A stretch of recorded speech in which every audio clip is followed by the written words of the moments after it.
Derek Chauvin sentenced to 22.5 years in death of George Floyd. CNN. Derek Chauvin, the former police officer who killed George Floyd on a Minneapolis street last year, was sentenced Friday to 22.5 years in prison.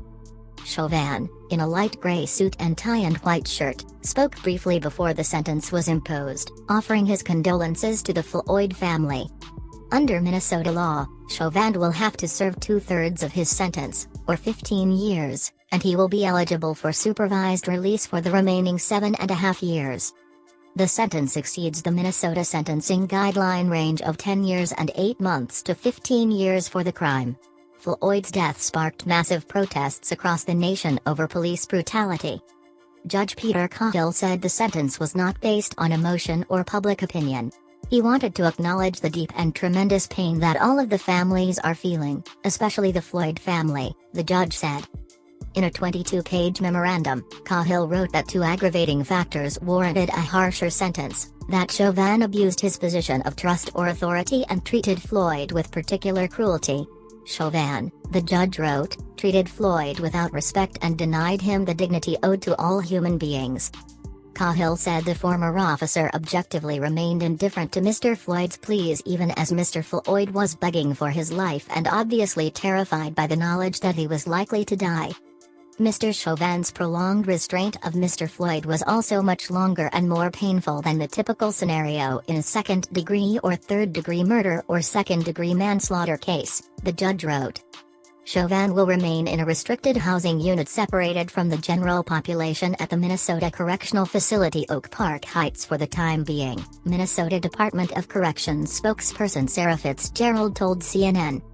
His ultimate placement is undetermined, but his safety will be our predominant concern when determining final placement, Fitzgerald said, adding Chauvin has been on administrative segregation status for his general safety. People watch hearing on phone at corner where Floyd was killed.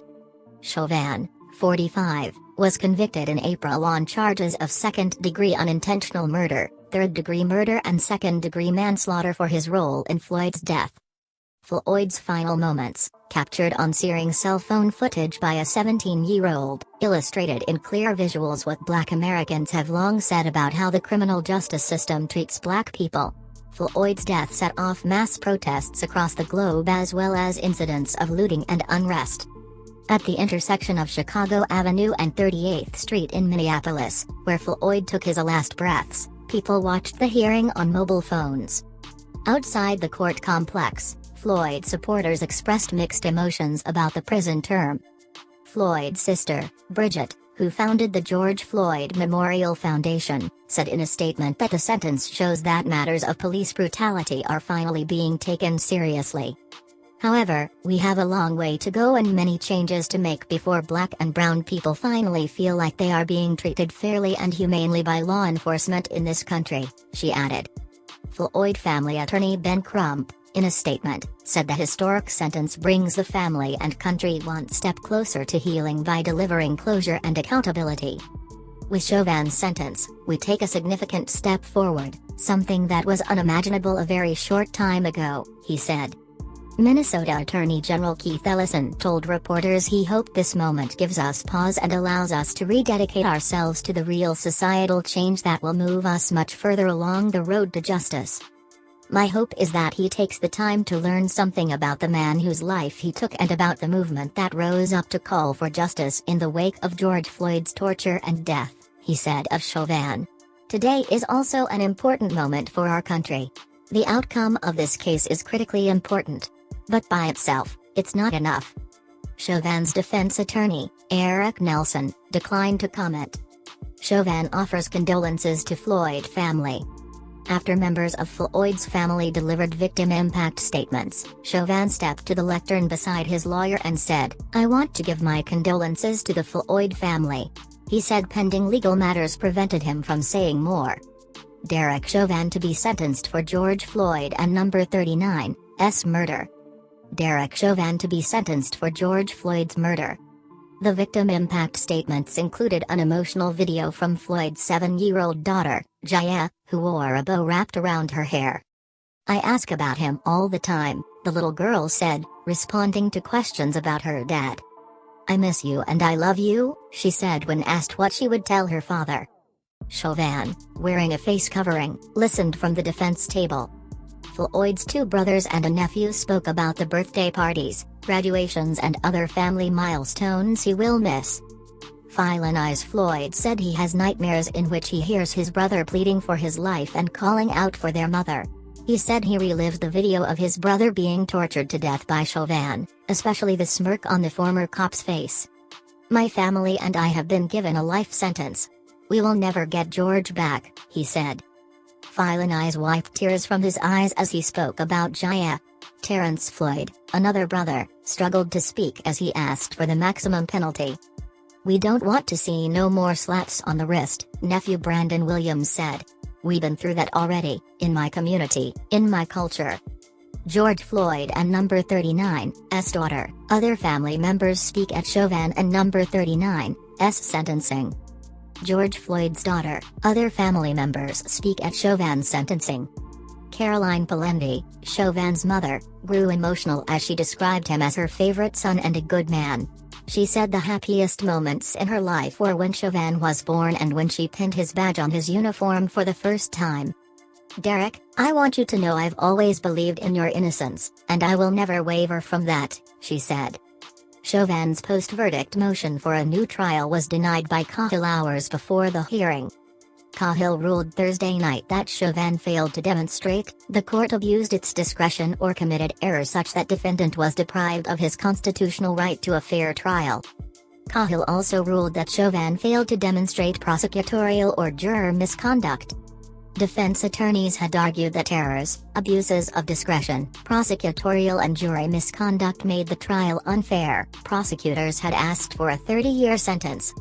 State prosecutors had requested a 30-year prison sentence, saying it would properly account for the profound impact of defendant's conduct on the victim's family, and the community, according to a sentencing memo.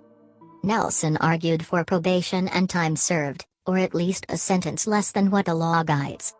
Mr. Chauvin asks the court to look beyond its findings, to his background, his lack of criminal history, his amenability to probation, to the unusual facts of this case, and to his being a product of a broken system, Nelson wrote in a filing. Derek Chauvin found guilty of all three charges for killing George Floyd. Derek Chauvin found guilty of all three charges for killing George Floyd. The guilty verdict on all three charges against Chauvin came nearly a year after he impassively kneeled on the neck and back of Floyd, handcuffed and lying prone on the street, for 9 minutes and 29 seconds. Under the officer's knees, the 46-year-old black man gasped for air, repeatedly exclaimed "I can't breathe" and ultimately went silent as a group of horrified bystanders looked on. Chauvin arrived at the court complex in downtown Minneapolis hours before his sentencing. Three other officers who were on scene during Floyd's fatal arrest, Thomas Lane and Alexander Quing, have pleaded not guilty to charges of aiding and abetting. Their trial is currently set for March 2022. Here's the sentence Derek Chauvin could face after guilty verdict 325. Since his conviction, Chauvin has been held at Minnesota Correctional Facility Oak Park Heights, outside of Minneapolis, and was put into a segregated housing unit for his own safety, a prison spokesperson said. The Minnesota Department of Corrections will decide on where Chauvin will serve his time after receiving Cahill's sentencing order, spokeswoman Sarah Fitzgerald told CNN. U.S. Police and number 39, very nervous and number 39, about officer-initiated enforcement as gun violence soars. U.S. Police very nervous about officer-initiated enforcement as gun violence soars.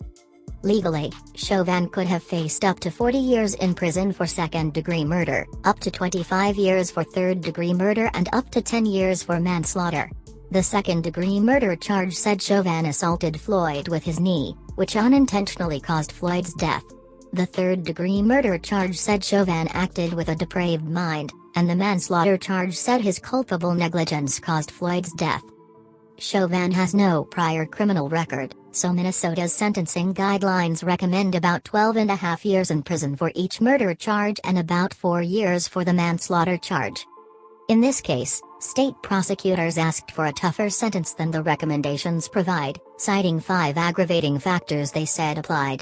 Cahill had ruled that 4 of the 5 factors were proven beyond a reasonable doubt. 1. Chauvin abused a position of trust and authority. 2. He treated Floyd with particular cruelty. 3. Children were present during the offense. And 4. Chauvin committed the crime as a group with the active participation of at least 3 other people.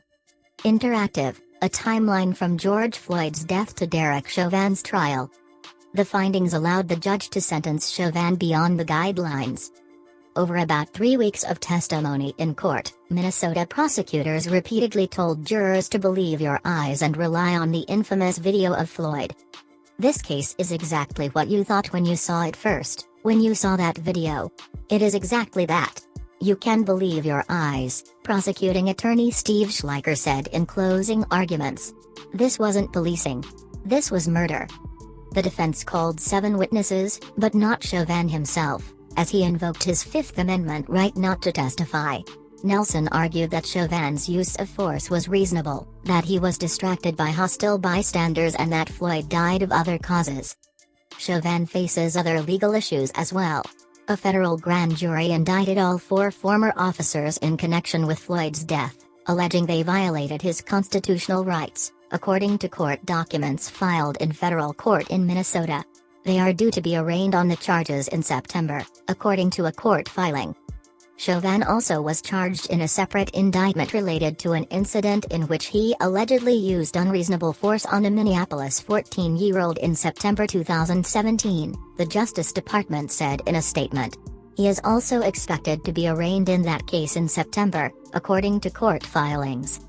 CNN's Omar Jimenez, Aaron Cooper, and Brad Parks contributed to this report.